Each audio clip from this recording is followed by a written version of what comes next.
So But perfect segue, son. Okay, hmm so we have to talk about this QB thing. hmm Obviously, there's need. Obviously, they're saying we have to go all in this offseason, just like last offseason was about solving the tight end, and this offseason before that was about the kicker. Ryan Pace is narrow-minded. So this is all about the quarterback. And now we have Matt Nagy, who's a better evaluator, we think, at the quarterback. So we both kind of have different opinions here on what, because there's so many things we can do, and it's been well stated by a lot of people. What do you think we should try to do? Okay. Well, I think in order to avoid what you see other teams do, that sort of toil around 500 and then the bottom falls out like the Atlanta Falcons did this year, or the Eagles did after they won the Super Bowl. Now they bottomed out to 4-11. I think in order for the Bears to escape that fate, Ryan Pace has to go out and get a quarterback, and they need to win now. So And you're talking about a veteran. yeah, unfortunately, I think there's only really 2 to 3 names that pop up. And that is the short list is obviously Deshaun Watson, who, I mean, gosh, that would be probably the one person that could probably save Ryan Pace's job. But then you have to ask yourself, though, they could have. Look, I still can't get over the fact that we should have had him in the first place. We should have drafted him in the first place. But if it means he's got to give up extra draft picks to get him, I'd say go get him. The other 2 names we could possibly look at is Derek Carr. Carr, I think, would be a guy that would still keep you around 500. You'd be steady. 8-8, I think maybe 9-7, 6, 11-5. I see it more like that with him. Or Dak Prescott, who I think but I don't think the Cowboys are gonna let him go. I think Jerry Jones has said he said all through the season that that's going to be priority number 1 is to get Dak his money. Now, I think Deshaun Watson is probably the best of the 3. I think he's got to fix this now, and the Bears have to win now. There is no what's the chances of that realistically happening? What would have to happen? I think there's some. To get Deshaun Watson, I would say they would have to give up a minimum. I think the starting asking price is 3 first-round picks. Yeah, I think you're going to have to probably give up more than that. You might have to give up maybe a couple of pieces on defense. Yeah. You might have to give up some additional picks, 3rd-round pick, 4th-round pick. It's gonna be quite a haul to get Deshaun Watson, and you're gonna need favor too. Yes. The Texans GM Nick, I forget his last name, does have a prior working relationship with Ryan Pace. You're going to need that, and you're also going to need Deshaun Watson to forgive Ryan Pace and actually want to be here. Right. Like we talked about, he'd be the star here. Mm-hmm. He would be an icon here if he won. Even if he didn't win, he'd be labeled as the best Bears quarterback ever. Yes, he would. If the Bears trade for Deshaun Watson, he would be the best quarterback in Bears history the second he sets foot in Hallis Hall. Mm-hmm. That's just how it is. I like their. What do you think, Tim? All right, so I'm going to go back to the veterans after I talk about this because I think there's more to talk about there. But I think if I'm looking realistically at this, we want to be. Ryan Pace wants to go all in, but he also wants to save his job. What's the thing that buys more time? A rookie quarterback all day long. And if you're aggressive like Ryan, even though you're a dumb ass with Anthony Miller running up, just like constantly trading up like that, I got to look at the front of the draft. Okay. So I'm looking at the Jags, obviously Lawrence, the Jets possibility that they trade out. That's a Watson landing spot. The Dolphins possibility that they trade out. Let's say, so let's just say in this world that the Jets decide to go left tackle and then the Dolphins decide to go Devontae Smith because Devontae Smith just got invited to the Senior Bowl. The Dolphins coaches are going to be involved at the Senior Bowl. He's going to have every chance to prove himself to the Dolphins. Let's just say that's the mythical world we live in. I look at number 4 as an interesting landing spot of trading up. You have the Falcons, who just brought in head coach Arthur Smith. Arthur Smith has connections to Kyle Shanahan. Kyle Shanahan was with the Falcons several years ago and had a lot of success with Matt Ryan. Even though Matt Ryan's 35, I think it's completely reasonable that he stays with Matt Ryan to have short-term success. Mm-hmm. Because he knows the system. I think he could have automatic success. You can go back to what worked before.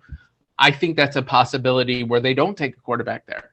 Number 5, Cincinnati. Cincinnati doesn't have a need for a quarterback. If Penei Sewell, their biggest need, tackle, offensive lineman, gets drafted early, then they're going to have to. Then Walker from Northwestern Rashad Slater from Northwestern is the second best tackle guard. It's questionable if you want to take him at 5. So they could trade down with the Bears, get two ones and then 2 3s, stock up, and then the Bears jump up to 5. Or they could even do it with the Eagles, now that the Eagles have firmly planted their flag with Wentz. Eagles are at 6. So that's the perfect spot. You trade 2 first-round picks, and then you trade 2 third-round picks right around there, and you probably take the leftover of Zach Wilson and Justin Fields. So you at least can throw hope out there and hope Nagy is a guru with a quarterback who actually fits his system. I think that's the most realistic option. Okay. Yeah. So you think that the Bears might move up in the draft again? I have no doubt they're going to move up. Okay. But I wanted to give some more thoughts real quick on veterans. A sleeper, son, that I've been thinking about, I haven't talked to you about, Gardner Minshew.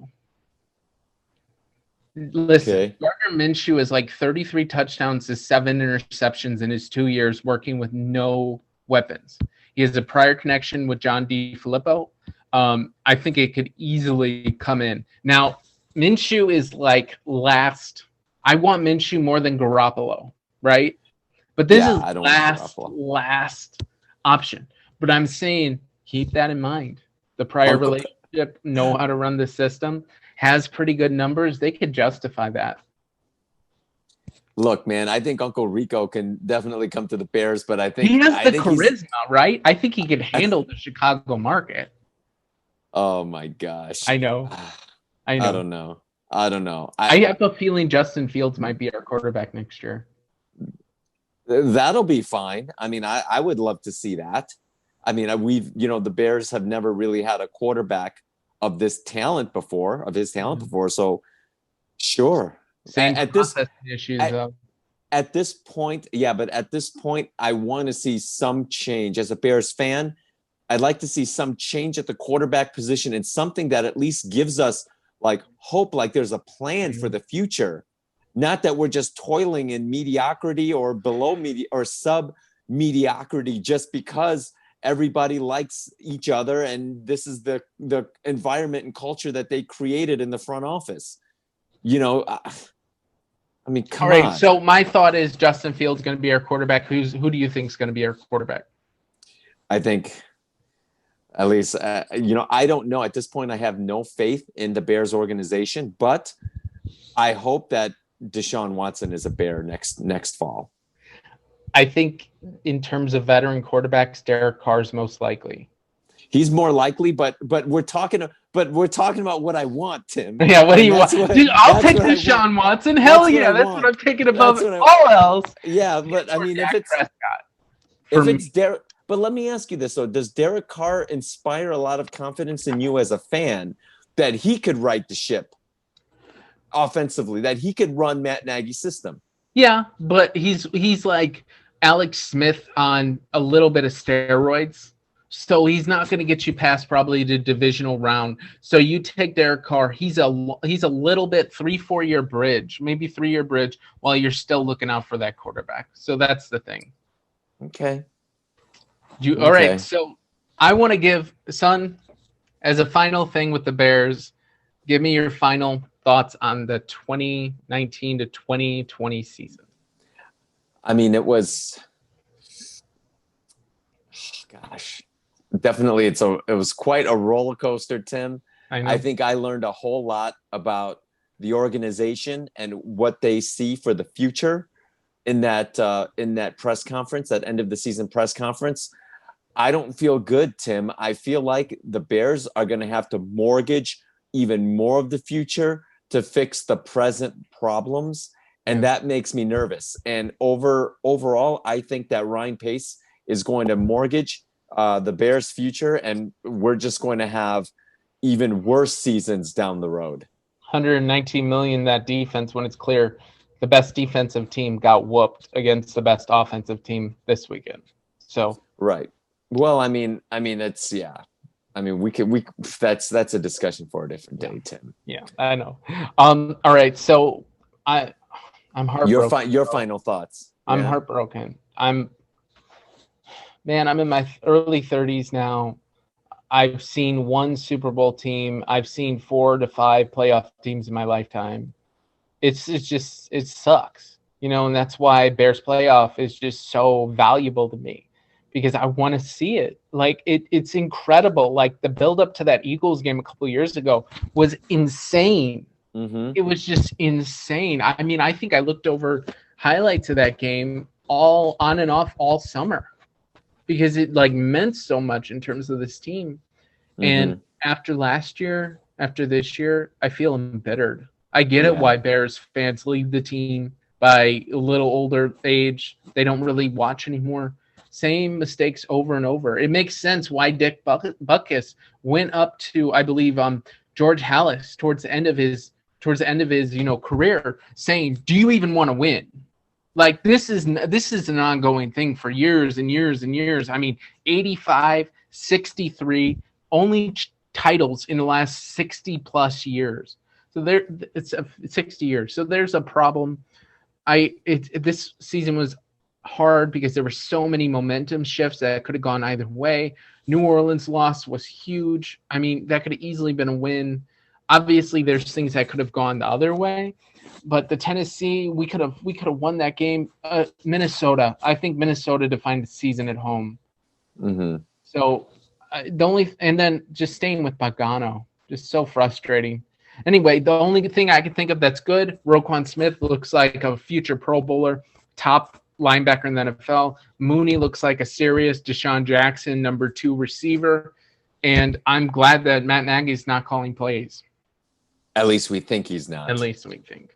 So that's my positives, but a lot of negatives. Yeah. I don't know. Not much to look forward to, Bears fans.